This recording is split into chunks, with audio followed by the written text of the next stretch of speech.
Usa ka barangay konsehal sa Tagbilaran City sa Bohol nagmaoy sud sa hotel dinhi sa syudad sa Sugbo. Pulis nga miresponde nasukmagan sa maong konsehal. Hinungdan nga mitugpa siya sa bilangguan.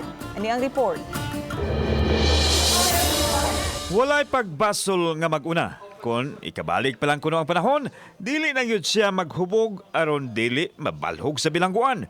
Gini ang ginangatan ni Konsehal Claver, Joseph Duhig, sa Poblasyon 1, Tagbilaran City, Bohol. Igo lang siya mitambong sa Councilors Congress sa ilang dapit nga gipahigayon sa hotel dinhi sa Cebu City. Apan naglingaw-lingaw human sa tigom hangtod nagmaoy sa sobrang kahubog. Nagpatabang ang management sa hotel sa kapulisan apan ang responding police officer ang nabuksingan sa konsehal.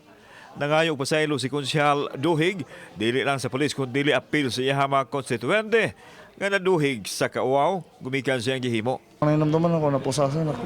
Napusasan na ka, pero wag kang inumdum nga imong isumbang Wala, Diyos sir. si police officer. Wala, Diyos sir. Isunggo ko no siya.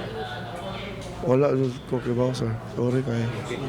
Wa diha sa ilahang buhatan ang nasukmagan nga pulis apan gipadayag sa hepe sa Abiliana Police Station Major Elisandro Quijano nga mag-agad ra siya sa desisyon siyang sakop kun mo reklamo kini.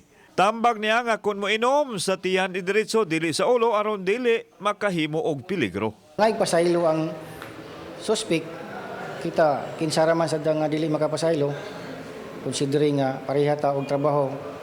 Pero tagaan dyan po na ito siya leksyon. Kauban si Marlon Melgaso, ako si Alan Domingo. Balitang Bisdak.